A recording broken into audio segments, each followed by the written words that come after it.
Is PCOS reversible? तीन चीज हम लोग देखते हैं। एक तो पेशेंट का कंप्लेंट, मैम इसमें सबसे ज्यादा रिस्क फैक्टर किस चीज को मानते हैं जो कि पीसीओएस कॉज कर रहा है? तो in future sometimes it may lead to the endometrial carcinoma. कि अगर आप वेट लॉस कर लेंगे तो आपका पीसीओएस क्योर हो जाएगा। प्रॉब्लम्स पेशेंट को बहुत बार लुक पर आते हैं।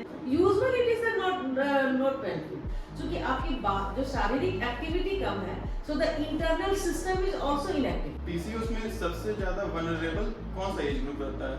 It's a cycle, it's not like कि आपको कोई डिजीज हुआ आप दो दवाई खाइए तुरंत ठीक हो और जाएगा। सर्दी खांसी बुखार में उस टाइप का नहीं। पहला जो कंप्लेंट रहता है पेशेंट का यूजुअली जो आती है, उसमें होता है डिलेड, है ना, scanty and irregular menses. Delayed रहेगा, स्कैंटी पे रहेगा, इरेगुलर मेंसेस। मेन प्रॉब्लम्स वही रहता है, सबसे बड़ा कंप्लेंट वही रहता है। जब पेशेंट कंप्लेंट लेकर के आती है, पेशेंट का कंप्लेंट हम लोग देखकर then we take the menstrual history, detail menstrual history लेते हैं और इसके बाद हम उसको इन्वेस्टिगेट करते हैं।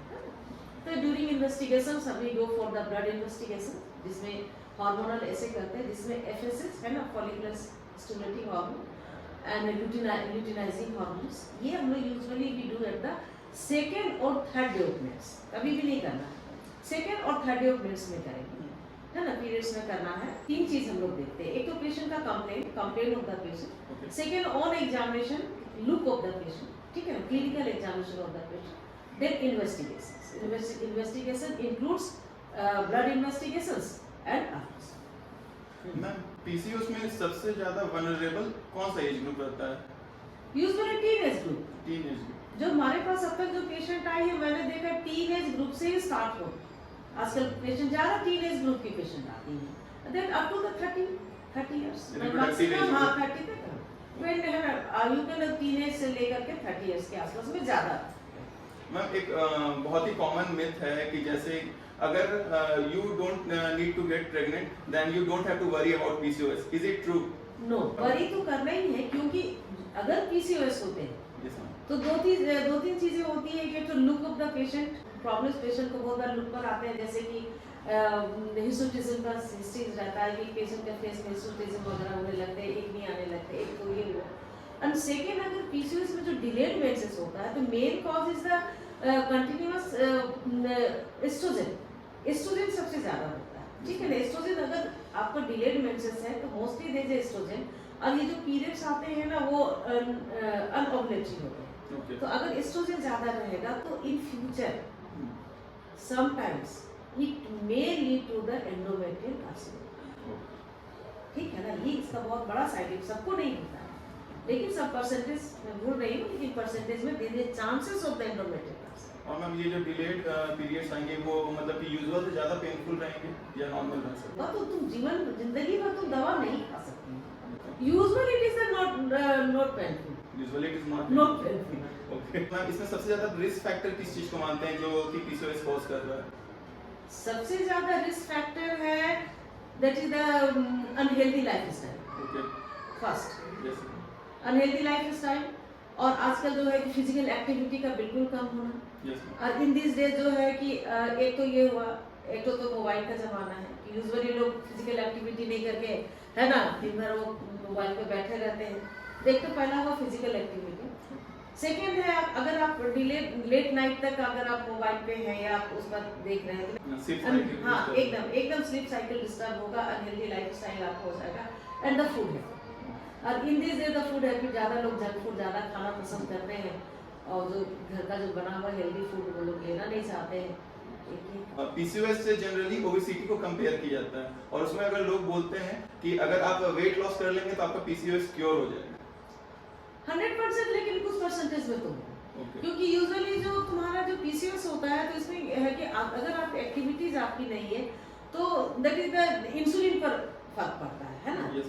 कि वो इंसुलिन ठीक से काम, जैसे एक साधारण बोलचाल की भाषा में मैंने बताया कि मैंने इंसुलिन ठीक से उसका वर्क नहीं होता है, तो आपकी बॉडी अब जैसे शुगर के जो भी डायबिटिक पेशेंट रहते हैं तो हम क्या बोलते हैं, शुड बी द एक्टिव, है ना, आपका एक्टिव लाइफस्टाइल होना चाहिए। अगर आप एक्टिव रहेंगे तो आपका इंसुलिन अच्छे से वर्क करेगा, तो वो इंसुलिन अगर वर्क करेगा तो फिर ग्लूकोनियोजेनेसिस उस पर बहुत हेल्प करता है। तो एडवाइस देते ही है, उसको सजेस्ट करते हैं कि you should go for the weight loss. अगर आप वेट लॉस करेंगे तो उसका मतलब आपकी फिजिकल एक्टिविटी ठीक हो रही है। जैसे हमारे पास पेशेंट आते हैं तो मैं इसको हमेशा समझाती हूँ, वो लोग जानना चाहते हैं मैडम पीसीओडी क्यों होता है, Yes. तो हमने मेरा ये कहना है, जैसे मैं बताती हूँ कि आपका सेडेंटरी लाइफ स्टाइल है, क्योंकि आपकी जो शारीरिक एक्टिविटी कम है, so the internal system is also inactive. Yes. तो इंटरनल सिस्टम इनएक्टिव है, तो ये सिस्टम इनएक्टिव हो गया तो हार्मोन्स ठीक से रिलीज नहीं हो रहे, प्रॉब्लम्स होती है। पीसीओएस अगर किसी को है तो वो जनरली डायबिटीज के साथ मतलब अकम्पनीड रहेगा। अगर No, पीसीओएस है no, तो डायबिटीज नहीं, ऐसा नहीं है। क्योंकि sometimes we go for the, अगर हम लोग इंसुलिन जैसे इसकी पेशेंट में हम लोग इंसुलिन लेवल भी कराते हैं, Yes. है ना, और शुगर भी देख लेते हैं, तो usually not associated with all this. Earliest symptom हम पीसीओएस में क्या क्या दिख सकता है? कैसे अगर घर में कोई है तो उसको कैसे मतलब कि डाउट होगा कि वो पीसीओएस से सफर कर रही है, जिसके कारण वो कोई गाइड नहीं देखिए, कर रहा है? Either with the sign and symptoms, हाँ, जो पेशेंट अगर सिम्टम्स लेकर के आती है, हम उनसे डायग्नोसिस करते हैं। अब हमारे पास तो इतना पीसीओएस का माने इतना ज़्यादा माने एपिडेमिक जैसा हो गया है कि पेशेंट में अगर हमारे चैम्बर में एंटर करती है तो मुझे I diagnose this case of the PCOS, मैं डायग्नोस कर लेती हूँ उसको देख के ही। लुक, एक लुक होता है ना, तो एक तो आप लुक से आप देख लेंगे, Yes, ma'am. है ना, उससे आपको पता चलेगा सी सफरिंग द पीसीओडी या पेशेंट का कंप्लेन। अब फर्स्ट कंप्लेन जो आपने पूछा, irregular menses, Irregular scanty delayed irregular menses is the first. Ma'am PCOS में एक और चीज आती है, जैसे इस पीसीओएस रिवर्सिबल या आपको पीसीओएस के साथ रहना सीखना पड़ता है? नहीं, पीसीओएस इज रिवर्सिबल, It अगर is- डिपेंड्स ऑन यू, है ना। पेशेंट को मैं हमेशा काउंसिल करती हूँ कि आपको पीसीओएस आपका ठीक हो जाएगा 100%, लेकिन हेल्दी लाइफ स्टाइल आपको लाइफ लॉन्ग फॉलो करना है, ओके। है ना। अब उसके बाद जो मेडिसिन हम लोग फॉर द टाइम बीइंग देते हैं, Means medicine is equally as important as your lifestyle. Lifestyle that should be continue, कि फिर से ना हो। Hmm. जो मेडिसिन हम लोग देते हैं, we sometimes we give the 3 month 6 month 1 year, और समटाइम्स अगर पीरियड्स रेगुलर आने लगे उसके सिम्टम्स खत्म हो गए।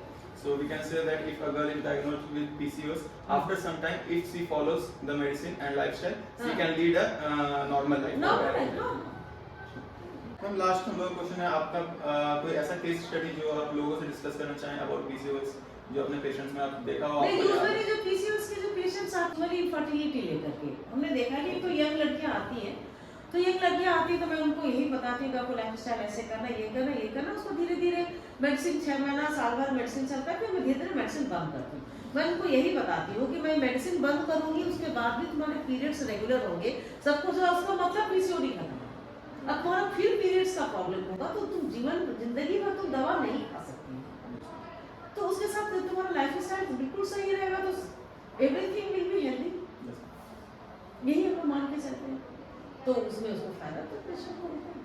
तो एक तो ये हुआ, दूसरा है कि बहुत सारे जो पेशेंट हमारी आती है, पीसीओ की पेशेंट रहती है, हम लोग कंसीव नहीं कर पाते, तो बहुत सारी हमारी जो पेशेंट आती हैं अभी है वो, और पीसीओ का एक ट्रीटमेंट लेने के बाद कुछ लोग स्पॉन्टेनियस कंसीव कर गई, कुछ लोग का मैंने मेडिसिन दिया तो कंसीव कर गई, तो वो हमारे लिए बहुत अच्छा लगता है कि पीसीओ हुआ, हमने ट्रीटमेंट किया, उसके साइकिल से रेगुलरली ओवुलेशन हुआ, लेकिन फिर भी मैं समझाती हूँ कि ऐसा नहीं सोचे कि कोई एक बार कंसीव कर जाती है तो ऐसा नहीं उसका सब कुछ ठीक हो जाता है, फिर सेकेंड टाइम दे कंसीव स्पॉन्टेनियसली, लेकिन सब अगेन थोड़ा सा प्रॉब्लम लाइफस्टाइल होता है, कुछ अलग भी हार्मोनल इम्बैलेंस तो कुछ रहता ही है, तो उसमें फिर they go for the irregular menses, फिर ट्रीटमेंट करना पड़ता है, तो यही It's a cycle. It's not like कि आपको कोई डिजीज हुआ आप 2 दवाई खाइए तुरंत ठीक और हो हम जाएगा। सर्दी खांसी बुखार हाँ, उस टाइप का नहीं।